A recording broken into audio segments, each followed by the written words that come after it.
Well, hello and welcome to the radio room. We're currently working on the FT101 here. I do have a supervisor over here. That's Blackie, one of my daughter's stuffed sheep. You've probably seen a couple of the other ones in some previous videos, but Blackie's out here making sure we're doing things right and looks like monitoring dummy load temperatures. We're going to go ahead and go over a few things that I found on this radio concerning some transmit problems that I found. I've done a little bit of testing on this. I've also pulled all the boards out and cleaned all the jacks, the modular jacks or card jacks that they all plug into on the radio. Also pulled out the pins, or cleaned the pins and the tube sockets on the drivers and on the finals. Sprayed some little bit of cleaner on some of the other knobs and stuff that seemed like they had a few problems, like the power output adjustment on the back was really scratchy. So in the previous video I mentioned that I was hoping that the tubes, which according to everything I'm seeing are most likely possibly the original tubes, I wanted to make sure that they were still in good shape, and I think they are. There is a little bit of variation between the bands, especially when you get up onto the 10 meters. There's hardly no output on this radio. 80 and 40 are so-so. 20 seems like it's very good, and 15 meters seems like it's very good. So I think the tubes are okay. They might be getting a little age on them, but I think they're okay for right now. I'm going to go ahead and demonstrate that. I'm going to tune this thing up for 20 meters and see what the maximum power output is. It should be at least 100 watts, possibly a little bit higher. Anywhere between 80 and 100 watts carrier is probably pretty good. So let me go ahead and see if I can get this thing tuned up for 20 meters, and we will take a look at the output power on 20 meters. So we'll go ahead and set our pre-selector for maximum noise. It's right about there. I'm not sure if y'all can hear that. I have this hooked up to a dummy load, so there's not a lot of noise to come in. I do have it in IC. I'm going to have the carrier all the way down, mic gain all the way down. I'm going to set the plate at 20, and I'll put the loading right about 4.5 to 5, about mid-scale. Got the microphone sitting off to the side over here. I'm going to use the PTT to test it instead of using the MOX button like the manual says. So first off, we're going to check for just idle current, base idle current, and that's sitting at about 50 milliamps, which is what's recommended according to the manual for the FT101. Later models, from what I'm seeing, wanted that set at 60 milliamps.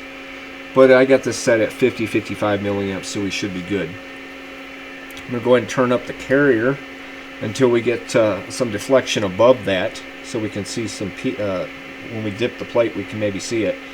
So I'm going to get this up here around 90 or 100 milliamps. I'm going to try not to exceed 100 milliamps. So I'm just going to get that right about up in there, and then I'm going to see if I can dip the plate any.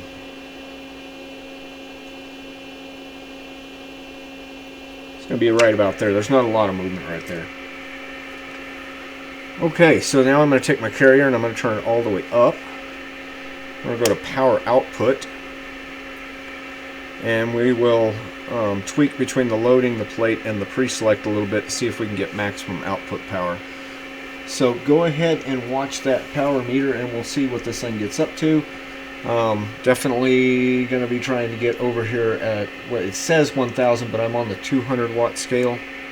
So the 2000 is actually 200. So just drop a 0 off of everything and that'll be the power output. So I got my carrier up all the way to the top. Power output's out is good. I'm going to tweak the pre-select a little bit. And then I'm going to play with the plate and the loading at the same together to see if I can get maximum power output.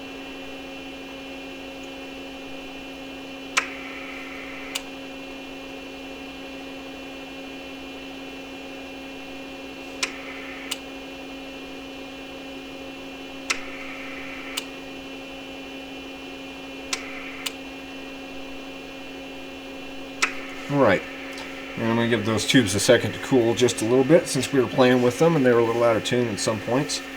Puts a little heat on them. And let's see what our power output is. A little over 100 watts. So I think the tubes are good. But let's go to 10 meters. And let's go to, let's put us at about 28.3. Let's get it to where we would be in a voice portion. So say 425. 430, somewhere in there. So we'll go back to here. We're going to turn this back down. And we will peak the pre-select.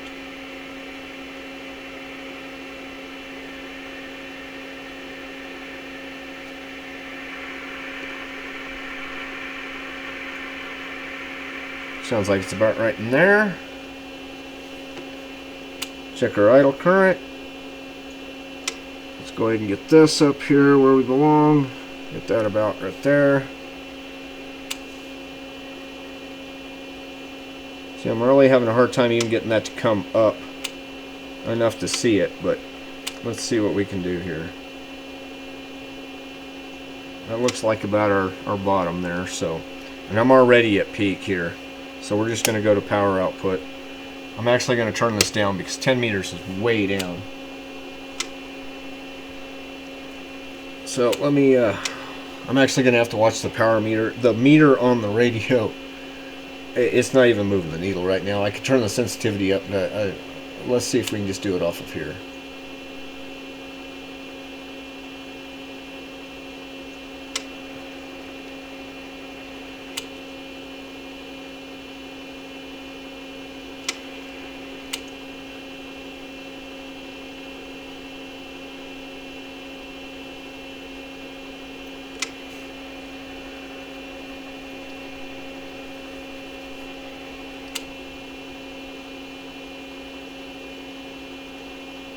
I think that's about what we're going to get, and that is on the 20 watt scale, so that is about 2 watts. So 10 meters definitely has a problem. I think that's actually a drive problem since the tubes are putting out more than 100 watts on 20 meters. The tests I got, I could peak it out at about a little over 50 watts on 40, so I think there might be a drive problem there.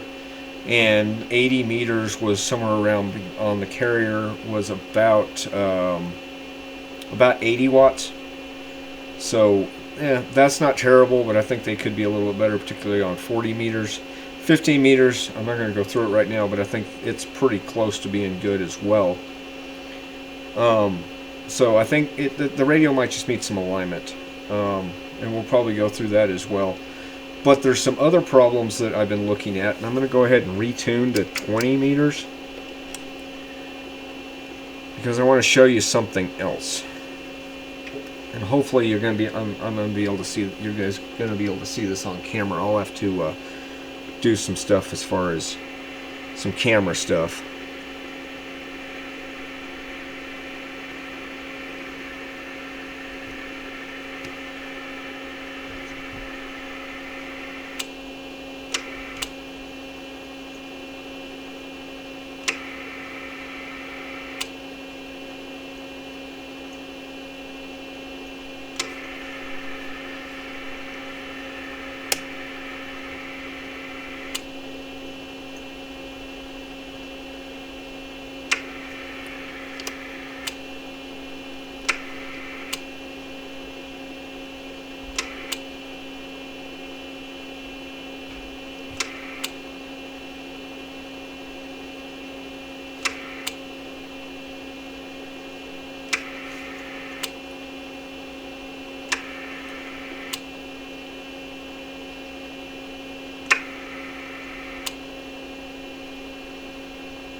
So once again, right about 100 watts carrier.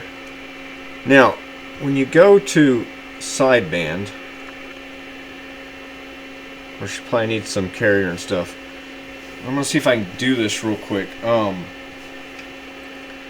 you're supposed to set the ALC meter.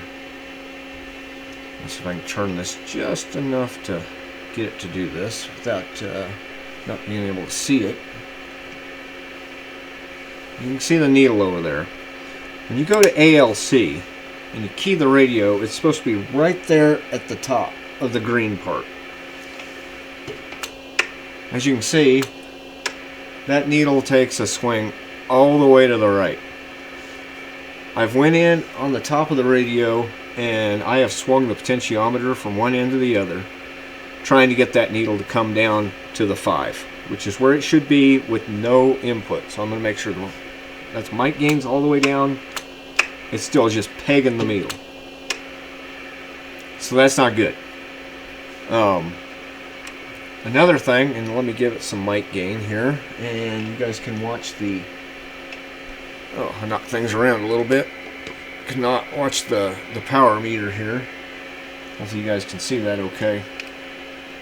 I'm going to speak into the microphone, and this is probably 2/3 mic gain. Test, test, test. I'll even go to a lower power. Test, test, test, test.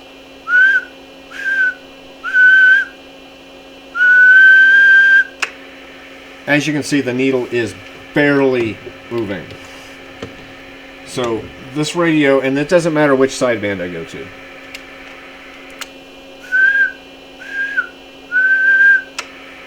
There's absolutely no drive. So, and just because the radio is kind of set up in a very precarious position right now,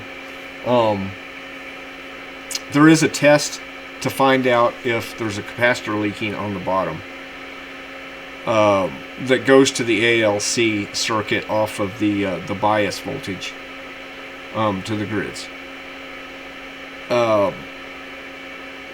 I did the test to find out if it's leaking, and basically you just take a jumper and you go from the anode side of D2.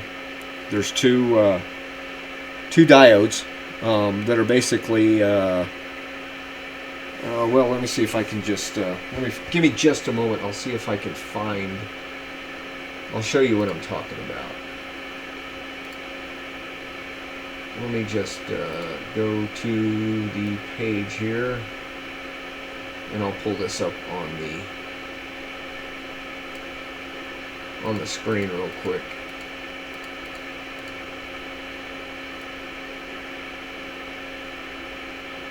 Just gotta find it real quick.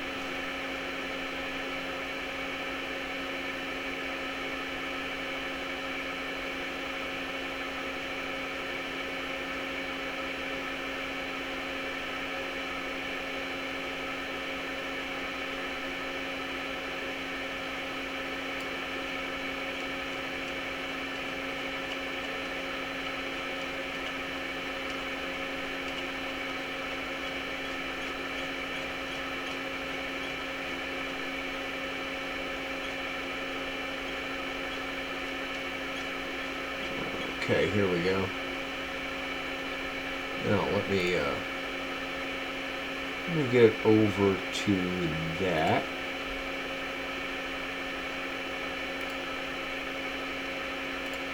Okay, so let me see if I can get this. All right, so this right here is the final tubes. V2, valve 2, tube 2. V3 would be over here, and they're basically just parallel to each other. Right here would be, let's see here. That's there's a resistor with wire wrapped around it that's right up by the side of the radio. That would be right there. And coming off of that, then you come through L3, which is a little 250 microhenry. And then right here is pretty much the ALC circuit. This is the final bias circuit coming in right here. So it's picking off. What happens is when the grids basically won't pull current unless they're getting overdriven. when they start to get overdriven, that current will fluctuate with the voice peaks that are overdriving the tube. When it does that, it creates an AC voltage in this area right here, coming back down. This is, of course, DC on here, so that AC is coming back through here and imposes an AC signal right here. Now this capacitor right here is blocking this negative 55 volts DC that's setting the bias on the grids.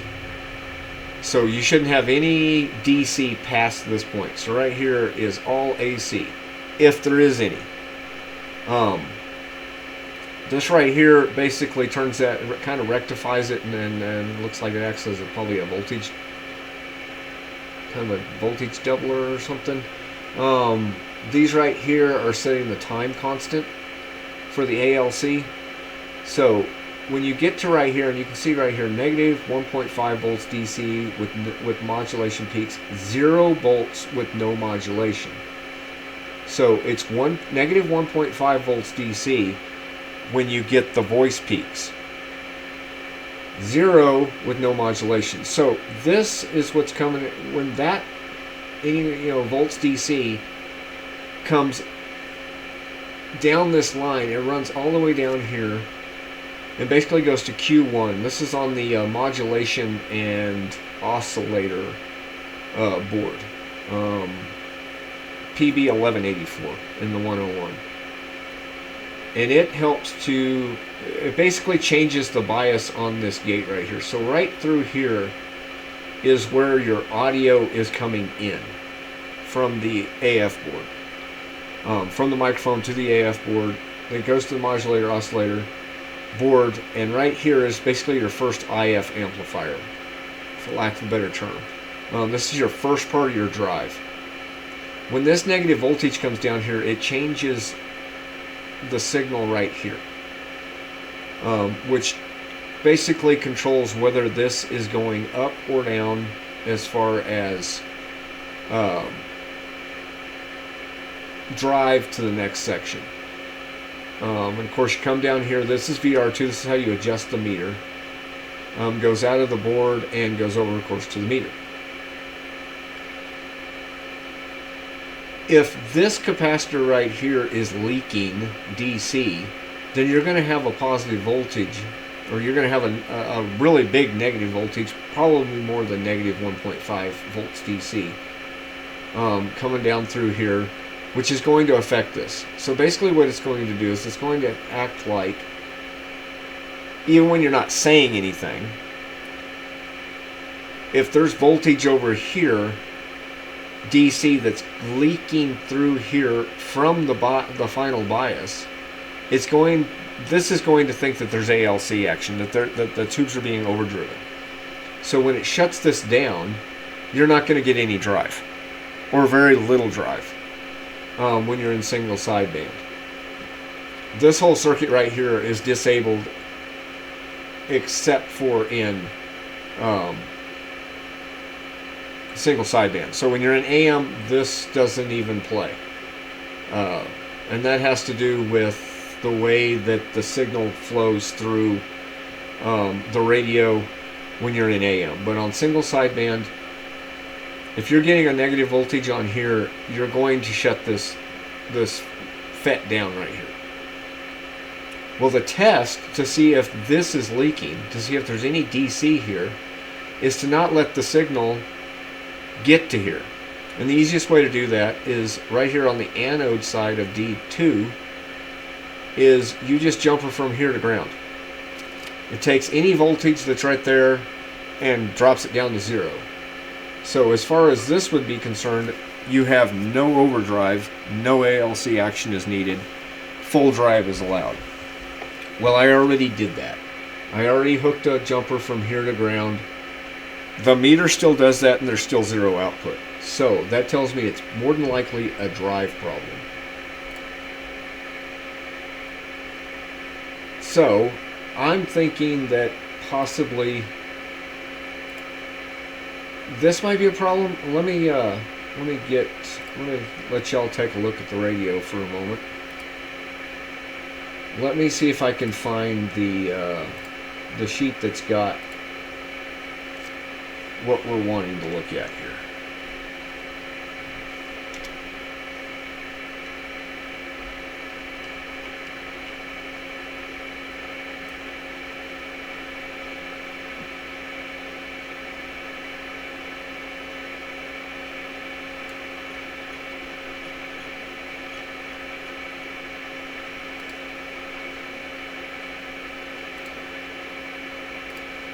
Okay, so here is that board. I'm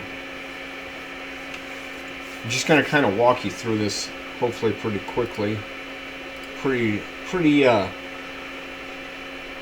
uneventfully. So over here on this side, to the left side of the deal, basically this is coming in from the AF board.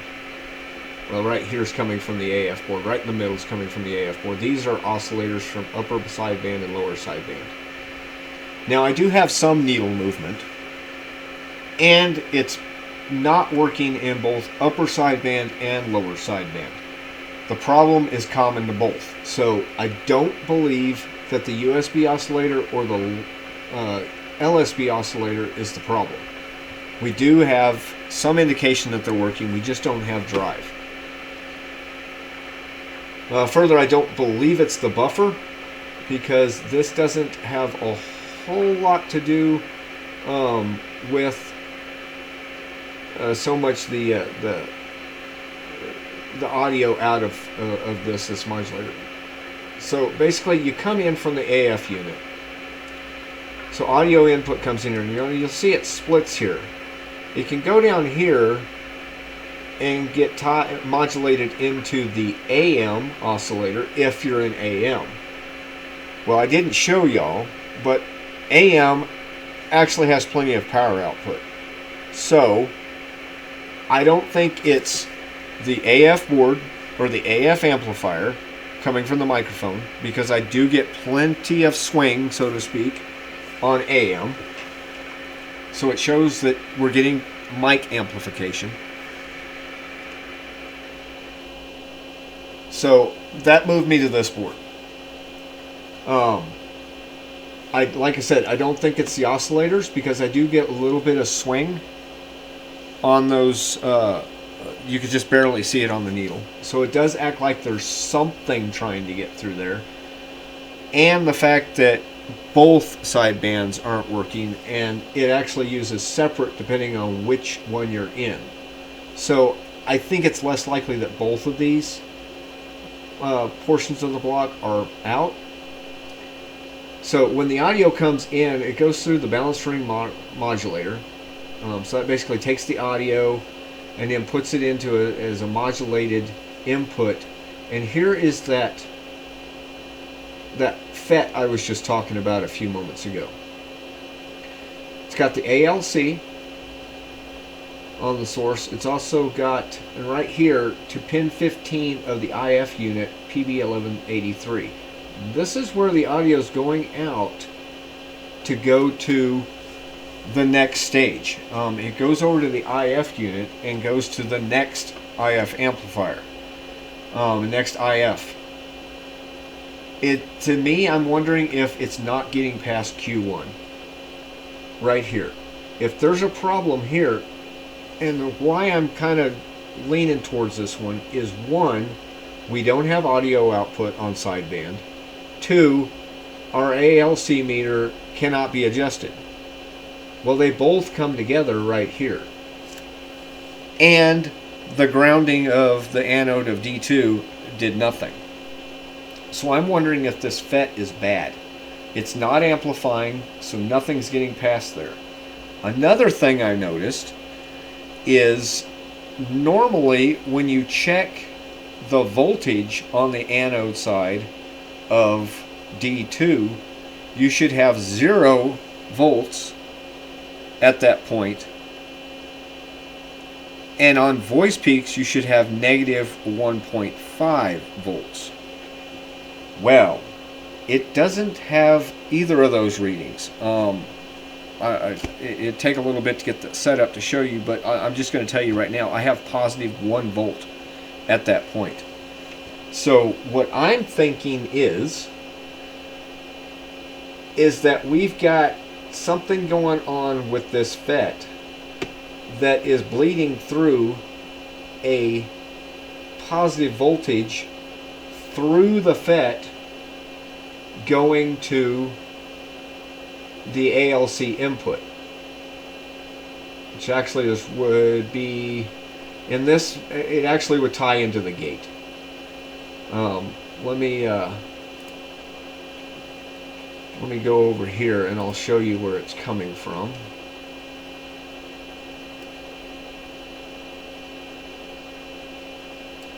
Okay, so right here is that FET. Pin 11 right here going up to L12 is that line coming down to that MOSFET when I was showing you in one of the previous sheets. So it's going into the gate here. So what's happening is that when you get your audio frequency signal coming into the gate, it's supposed to be amplified here before it goes out right. Oh, I gotta find it again.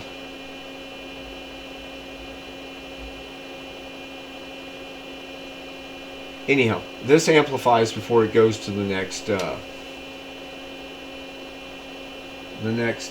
output, which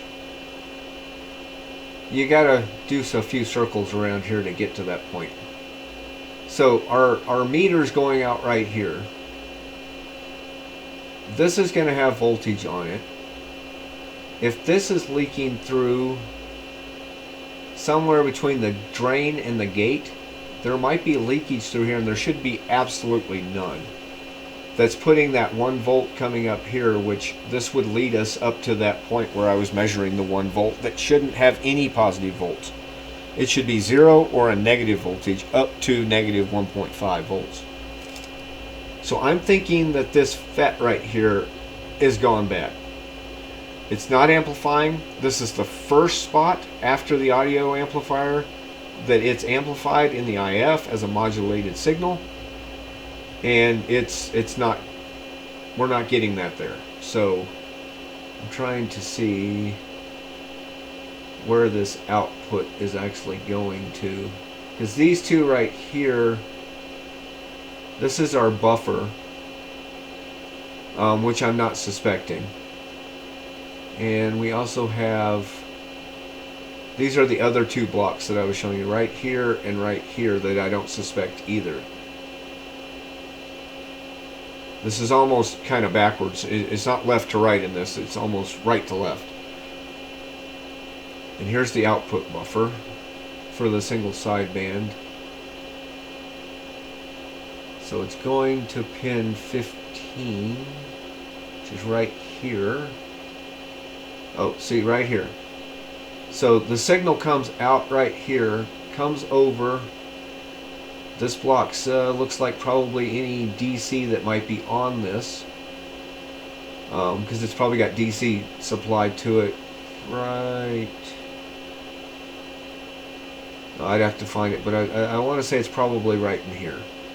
So here's the output of that FET going to right here, which takes it to the next IF stage. So I'm thinking this one right here is bad. Let's see here. So let me go ahead and shut the radio down. And we're going to see if we can't maybe pull out that FET and see if we can find out if it's bad or not. That's my best guess at this point. I'm hoping that's the problem. Hopefully I can find a replacement for it. I've done a little bit of looking for that FET. First off, you can't get the 2SK19Y is what one schematic is showing as the number, or an MK10. Both of those are very similar FETs. They're both N-channel JFETs. with roughly the same characteristics. So I'm thinking, Yaesu's probably used an MK10. They probably used a 2SK19Y. One that I found that is close, that is available, is an NT451, NTE451, and I believe an NTE132 just has a little bit lower, like gate to drain voltages and stuff like that. It's still within specification of what's in there. Yeah, but maybe we should get a little more headroom in there if necessary. I do just have to make sure it's a TO92 case, and the legs don't have to cross each other to get in, so they got to have the same layout. But let me go ahead and pause the video here for a moment. I'm going to switch the camera around a little bit, get the radio out of there, and we'll see if we can't see if that FET is bad or not. So give me just a few minutes.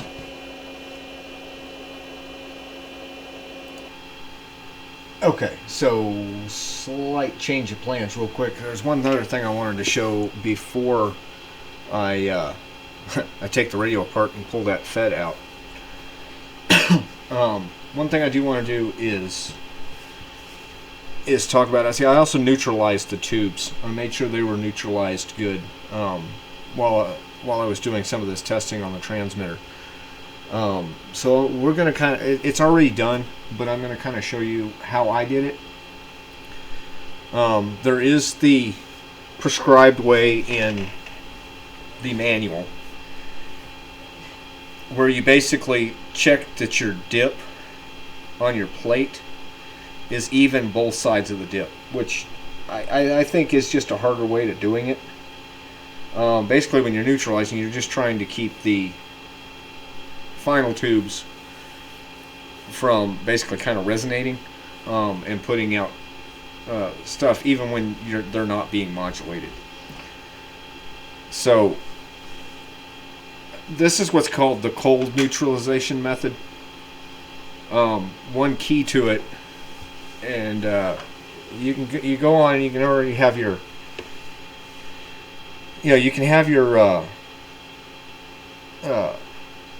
heater going to your driver, but you don't want your final tube heaters turning on. And the easiest way to do that on a 101 is to just pull the little jack deal off the back that goes into the little octal or whatever it is, the little jack on the back that's got all the pins on it. And what we're going to do is, and I got the radio on right now, so I'm going to do this very carefully, is right in here, right down in there. I think you can just barely see it. It's almost not bright enough in there. But you can just see what looks like, I think you can see it from where y'all are at.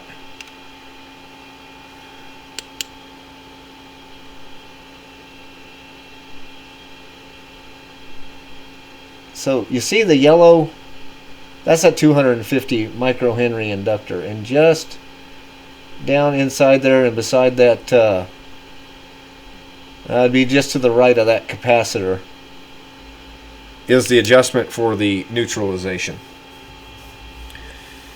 Now when you're doing this, you've got to make sure that you have some sort of insulated screwdriver to do this with. See, this one's all plastic. It's just got a little bit sticking out. That has basically plate voltage on it when the radio's on, so you do not want to touch it, and you do not want to short it to something else, or you're going to have a bad day and you're going to have lots of sparks. But you can also do this with another receiver right close to it, in order to do this, and just listen for the signal and watch the S meter. But I'm going to actually use an oscilloscope to do this. And just to kind of show you how to do this, I'm hooked up to the back of the radio at the antenna port. I do have the plug pulled out. This plug right here. Right here. I do got this one pulled out. So I'm coming out of the jack and I'm using a BNCT to split into my oscilloscope right here. This is the cable coming in from the radio right here. Coming out the other side, this coax is going over to my dummy load. Probably, I mean, you could use a little termination one right here, but the tiny little ones that I have, like this one, I'm not really sure what output power or what sort of power they can dissipate. Half a watt maybe a watt, I don't remember. And there could be a couple of watts coming out of this. So I got it going into my big dummy load. It's still a 50 ohm load. Most of the power that's coming out is going to go to the dummy load just because the oscilloscope is such a high impedance on the input. And I've kind of got my camera up here pretty precariously. You can probably just see this white board that's kind of hooked underneath the front of the oscilloscope that's holding it up in midair. So I'm going to try not to knock that. So I've got the heaters on, so the driver's probably warmed up now. Let me go ahead and, well, I can do this with the Mox button as well. So I'm just going to turn this back around here so I can see what I'm doing very carefully. And I'm going to hit the Mox. And let me go to this right here. You can see the, let's see if I got a different setup here. No, I don't. I thought I had it so you could see the big one, but okay. So hopefully you guys can see the oscilloscope good enough. But at least what I'm going to tell you, I'll just go ahead and kind of show you what I'm going to do here. So I'm going to go in there with this, and I'm going to adjust that a little bit. I'll probably just go to full screen on the oscilloscope, and you'll see kind of what's happening. And I'll detune it just a little bit so y'all can see, and then see what happens when I bring it back into it. Now what I did find out on this one earlier is this is very stiff. I really had to put some pressure on there, so it's probably hasn't been moved in quite a while. But let me go ahead and go to full screen on the oscilloscope so you guys can see what happens. So without doing anything, I'm just going to go to Mox. Let me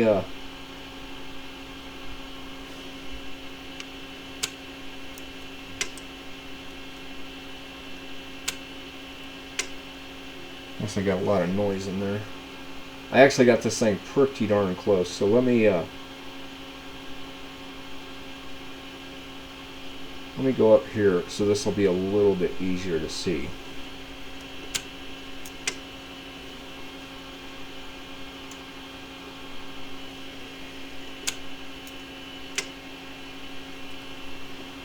Make sure everybody's good and tight on my oscilloscope here. Okay, so I'm going to go in there and I'm going to detune it just a little bit.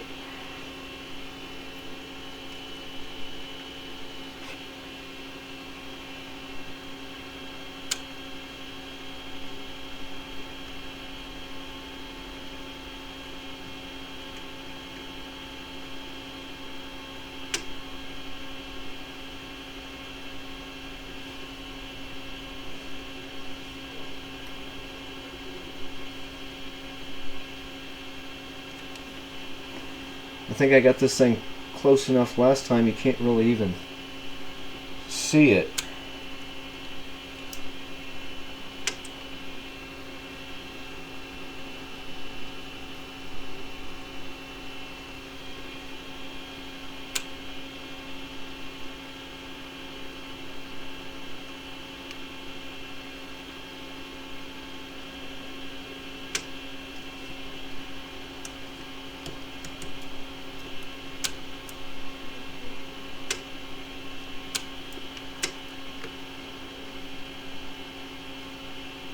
Oh, well, let me pause a moment because I actually have to do something on this. You're supposed to do this at 29 megahertz. That's why it's not working out quite right. I did miss that step. I got such a hurry to show you what was going on that I missed that step. So let me go ahead and pause for a moment, get this reset back up for 29 megahertz, and then we'll see if we can't go from there. So give me just a moment. Sorry about that. Okay, and we're back. Now that I've got this thing tuned to 29 megahertz, we can go ahead and do this. And since I was turning it earlier and didn't have it set up right, then now it needs to be reneutralized. So if you go ahead and watch the oscilloscope there, I'm going to get my screwdriver in place carefully.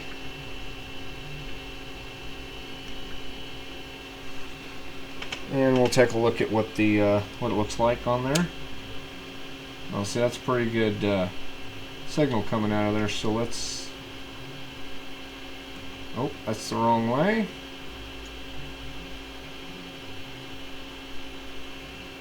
See if we can get this down here as small as possible. Oh.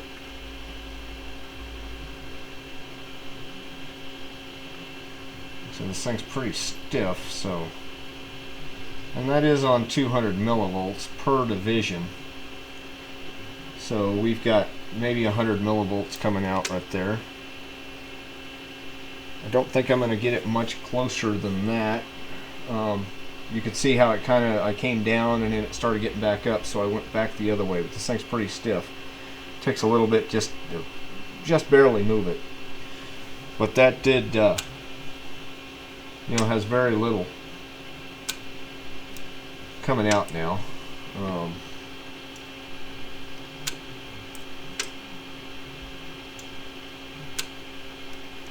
Guess I can see if I can get it just a little bit closer, but I don't think I'm going to be able to do it.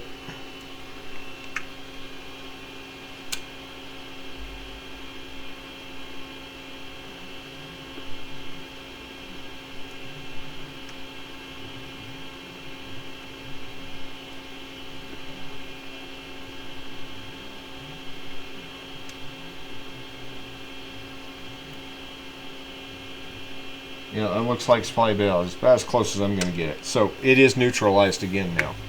So I just wanted to show you all that real quick. It's the cold neutralization method, which I think is a lot more accurate because that's actually showing what's going out instead of trying to watch the IC meter and watch the peak. Or the dip, and which side, in your opinion, is as you go past the dip on the plate, or which side has more of a steeper curve. Is the way they put it in the manual. So this I think you can see a lot better. You just go from the smallest signal on the oscilloscope, and you're good to go. So. I'll pause one more time here. I'm going to get the radio, get that board out of there.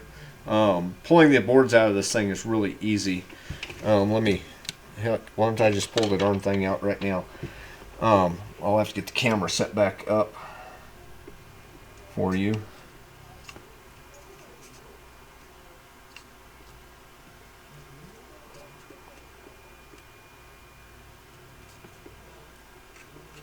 Just pausing here.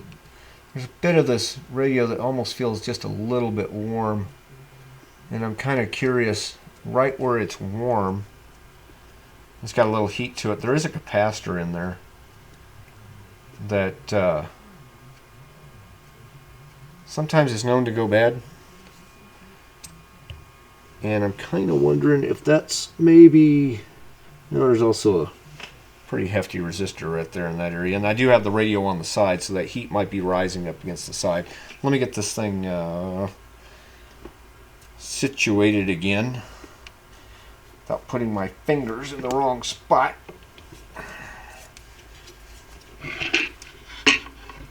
And I'll show you how these boards come out of here. I'll have to get the camera back around more where it's supposed to be. Okay, let's go over to that camera. Heavy radio. Get the coax undone from it, going over to the oscilloscope. All right, let's go over to that camera and see what we're looking at here. Okay. So the board that we're going to pull out, please pardon the camera movement here. Just want to get this a little bit better. Is this one right here. I do have these two screws already pulled out, but there'd be two screws right here. And on the 101s, there's also one down in there that goes to a ground strap. Guessing that's factory. It's the first actual 101 I've played with, so we'll have to pull that ground strap out there. I pulled this board out earlier when I was cleaning the deals. I'd put some of the screws back in, but since we had a problem, I hadn't put this one back in yet, because I was suspecting that this is where the problem was. So I just got to get this ground strap undone. I am going to unplug the radio and see if I can find my tweezers, which are back where they belong. See if I can get this screw out of here. Got it out. And then these cards are really simple. After you undo the two mounting screws on there, you literally just rock them and lift them right out. And this is the board we're going to be looking at. And right here is the FET that we're going to be concerned about right there. Let me see if I can get a little bit more light on this so maybe you guys can see it a little bit better. But that one right there. And you know, really, to tell you the truth, the legs on this thing do look a little dark, like they've probably either got a lot of oxidation on them or they've gotten warm. They're definitely darker than any of the other legs on just about anything I can see on this board. So that could be another indication we got a problem right there. So let me go ahead and get the radio out of the way here, and we will take a closer look at this board, see if we can't get that FET off of there. If I can get the radio cord unplugged, it'll make it a lot easier to move it. And knock my flashlight over in the process. Get some of this stuff out of the way, including the radio, and we will take a look at this FET.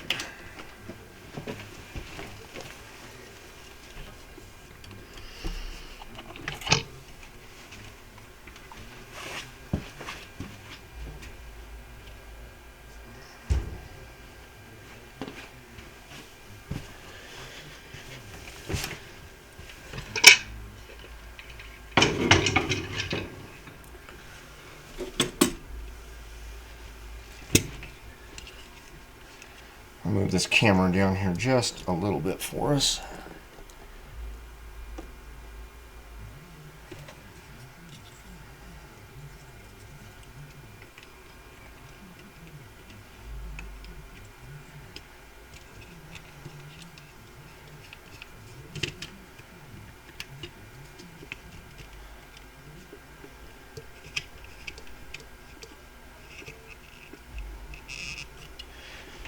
Alright, so here's our FET right here. Get a little more light. Our FET's right here. And we need to figure out the pinout on it for one. And remember, the source, you're at drain, gate, and source. Those are the three legs. The source was going to VR2, which is right here. One that says ALC right there.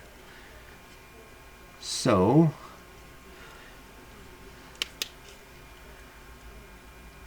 shining a light through here to you can see through the board. See how that works? And it'll let you see some of the traces. So I'm looking at this VR right here, how they got it hooked up, and my FET is right there.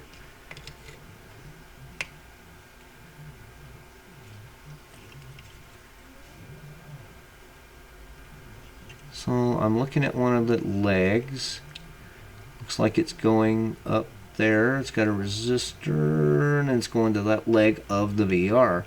So it looks like the leg furthest this way is probably the source. The drain should be going out.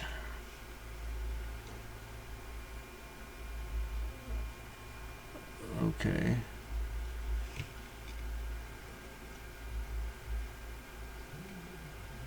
Okay. The drain should be going out to, let's look at my piece of paper here. Drain should be going to pin 12. One way or the other. So here's our pins. 12's the third one in. Third one in goes to right there.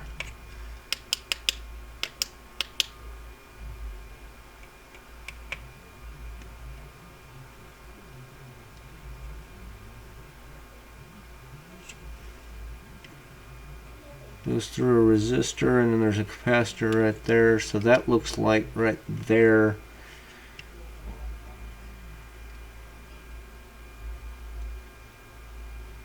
Looks like the second pin is probably the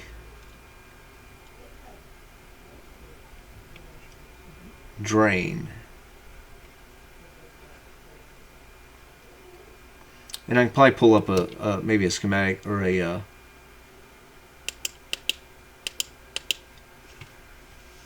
pull up a data sheet on this, and it'll tell us for sure. I just want to make sure I pull the right legs out. Don't want to unsolder half the board just to do this. So it looks like there.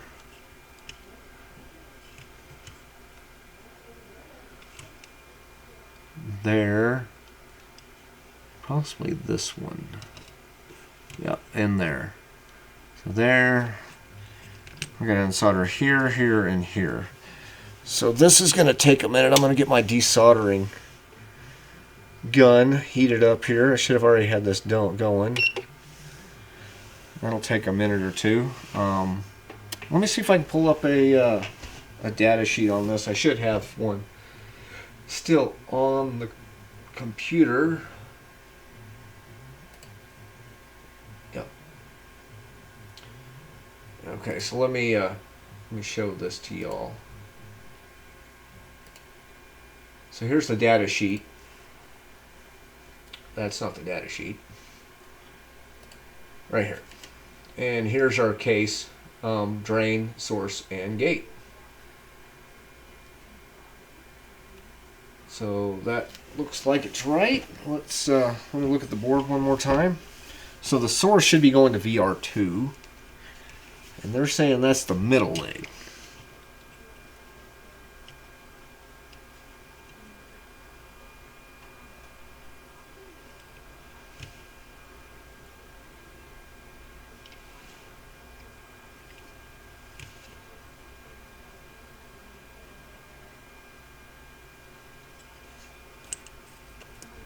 I'm just checking this real quick.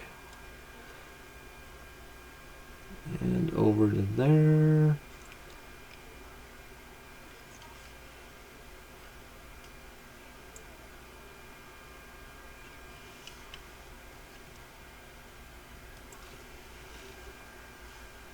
Gate should be the far one. Well, that would be that one right there. Yep. Go back over here.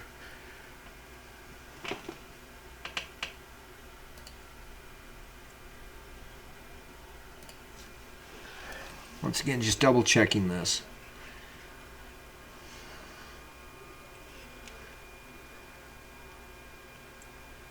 So it should have been drain, source, gate. So source.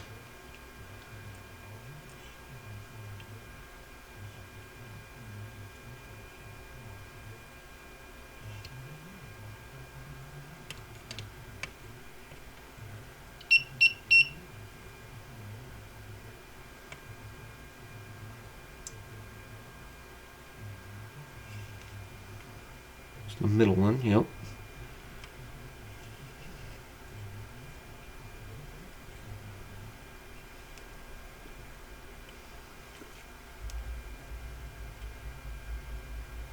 Well, let's get this thing out of here, and then maybe we'll be able to play with it a little bit better.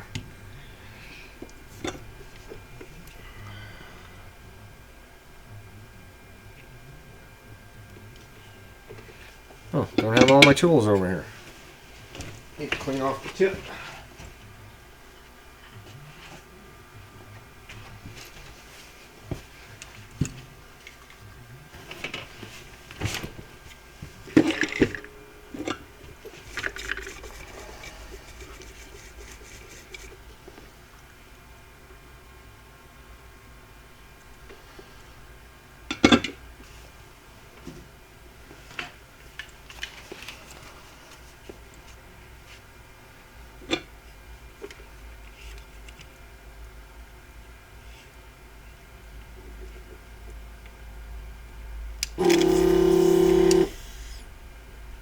Yeah, I'm going to have to lift that leg up. They bent the legs over.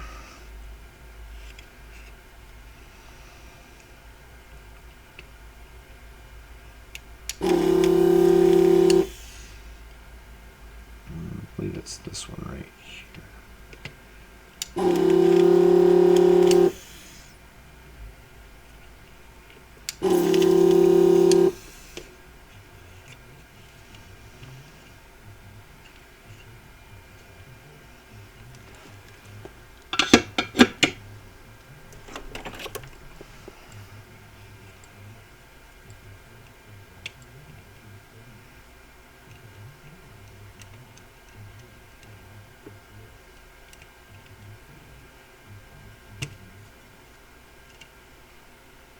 Trying to lift this leg up so I can get it out of here.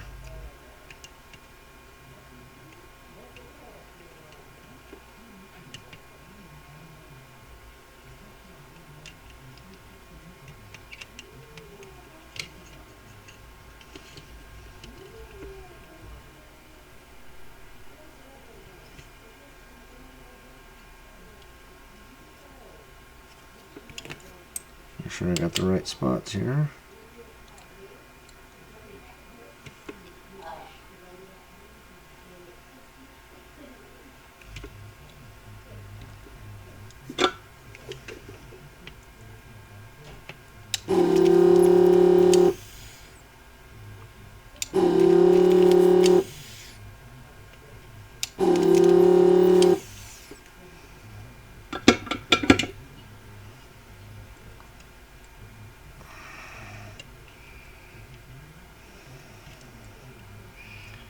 Alright, there is our FET.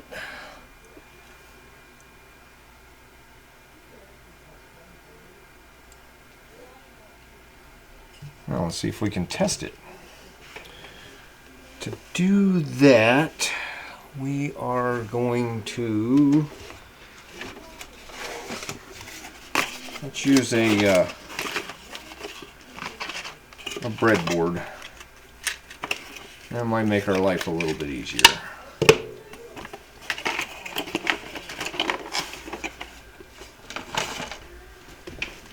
Let me find some leads.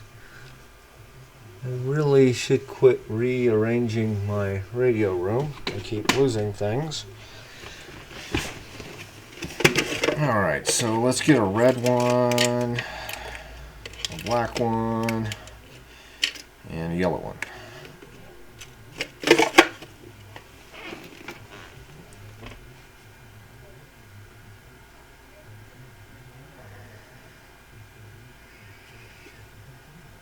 Get this on here. Yeah. Refer back to, that's pretty bright, ain't it? Let's see if y'all can see this any better if I'm doing it this way. We'll have to, yeah, heck, I don't know. Anyhow, I got that on the breadboard. Let me look at my drain source gate.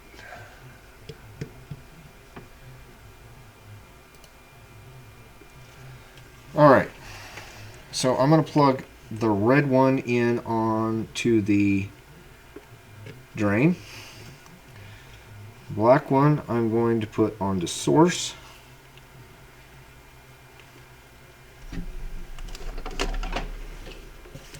Get my meter down here. I'm going to go to resistance.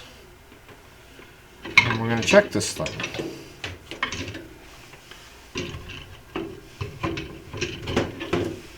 Let me get some different leads out here.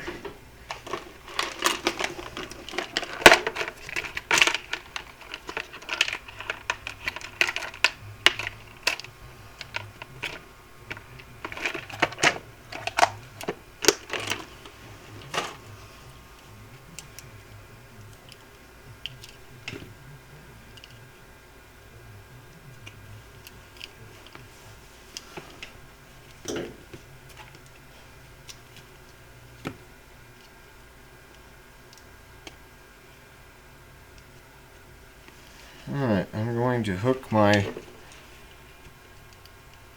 black up to black, and this one up to red. Okay.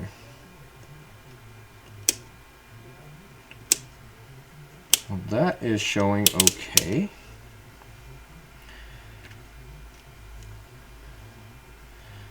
Now, I'm going to check between the drain and the gate.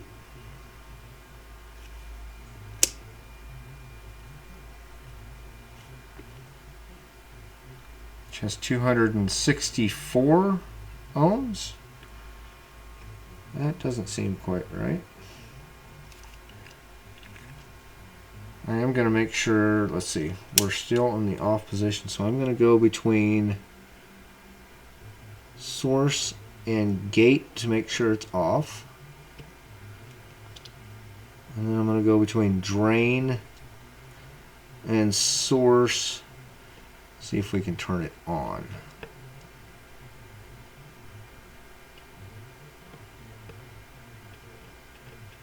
And it does not appear to be turning on. So I'm going to double check my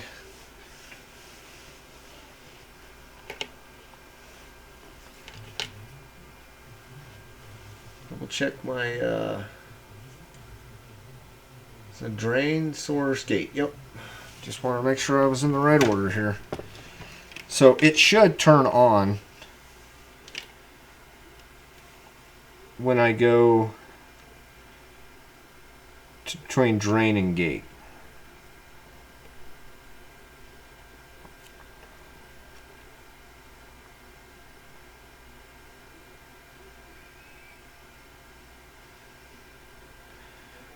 Looks like it tries.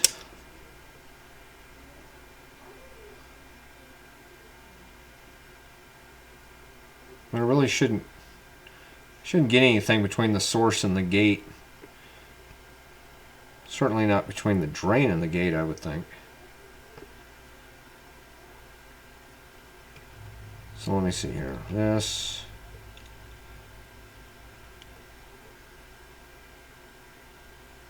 Between source and gate.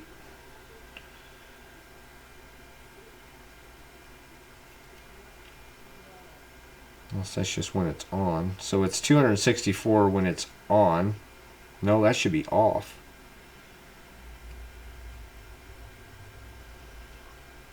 Unless this is backwards.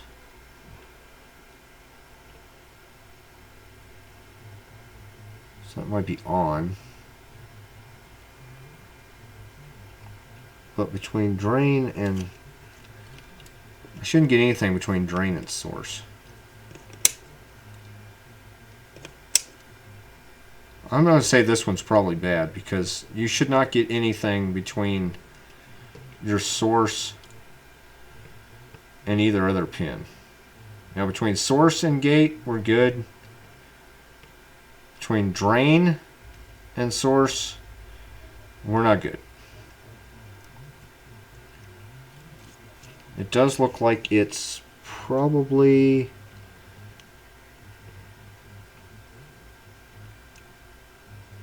Turning on okay. It just normally when you do a FET, an N channel seems to me like between source and gate should turn it off.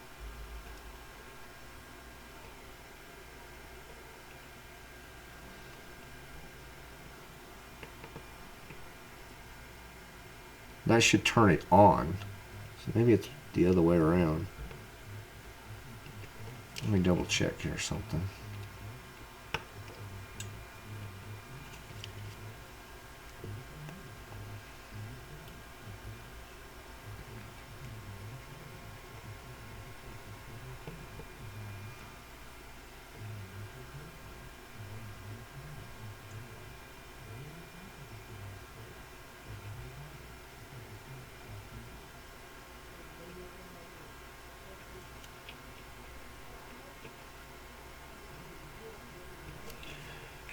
Yeah, I think this one's got a problem. 270 ohms between the drain, or between the drain and the gate. You shouldn't have anything there, and that might be one reason why it's got that volt going back to the anode of D2, is because it's leaking voltage through and going back up to the ALC circuitry just outside the PA unit. So I think that's a bad FET. I know if, for one thing, you should not have any sort of continuity. I mean, continuity between drain and gate should be, I should be like way up here to even think about seeing it. Especially, I mean, we're at 265 ohms.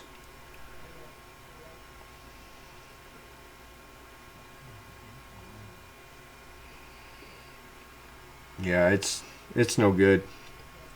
I think that might be our problem right now.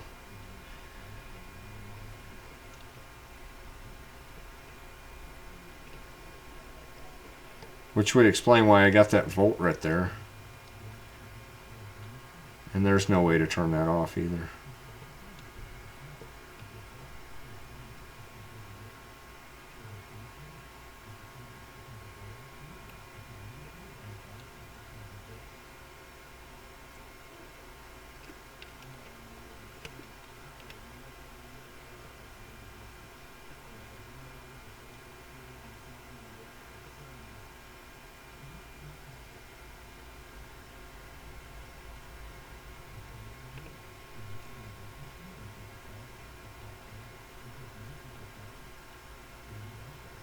I mean, it looks like it's turning on okay, but we just should not see that. That's going between the drain and the gate.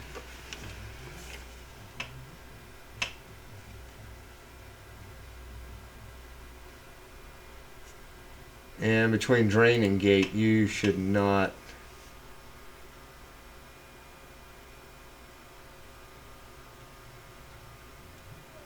Trying to see if it actually has some any tolerances between those two. Let me see, gate reverse current.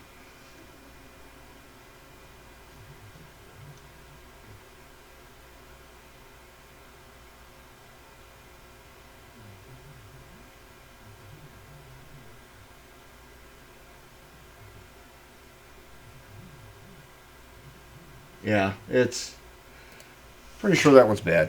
And I don't know if y'all can see this very well. Let me maybe get some more light on it. You can see how dark those legs are. So what I'm guessing is it's probably had a little bit of current running through it the wrong ways, and it's gotten pretty warm.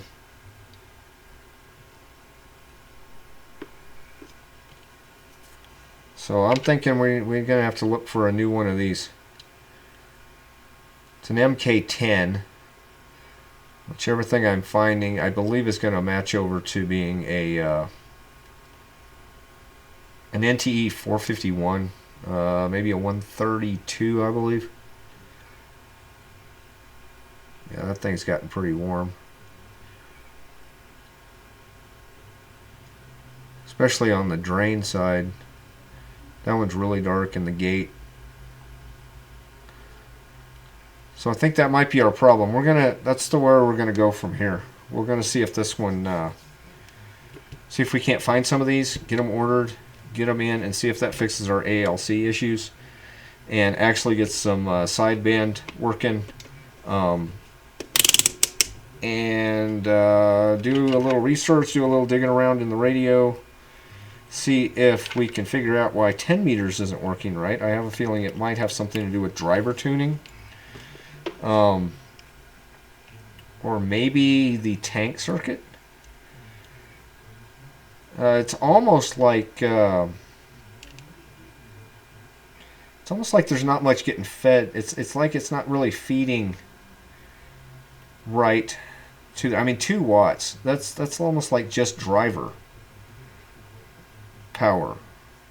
Maybe. I don't even think it's that much.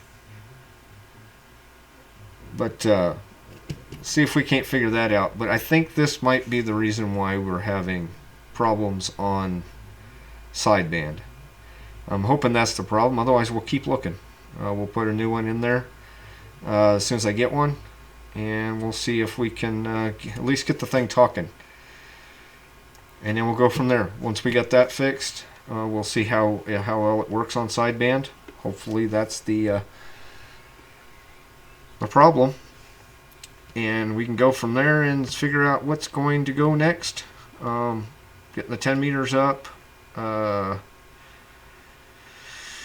Hopefully that fixes the ALC problem. I was really expecting to have more leakage between. Well, and maybe it would have more leakage between that, just it being biased wrong. But with that leakage between the drain and the gate, the thing would not work right, and it wouldn't probably send the right. Actually, it'd probably send. I'm just thinking here. It probably would send a reduced. Obviously, the drive would be down, which means you wouldn't be getting output to the next stages to even make it to the driver to put any power out on sideband. So this could be the problem right here. We'll see if we can't find one. Probably take I don't know, a week or so to get it in, depending on where I can find it at. I think DigiKey might have one that'll work. Get one in and see if that's the problem. All right, this kind of took turned into a long video, but I wanted to cover a couple of different things on there. Showing what the output power was, having showing the 10 meter problem, neutralizing the tubes just real quick, and pulling this out and seeing if it was playing right or not. We'll see you next time when we try to continue making this 101 back on the air and enjoyable for the owner. We'll see you next time. Bye for now.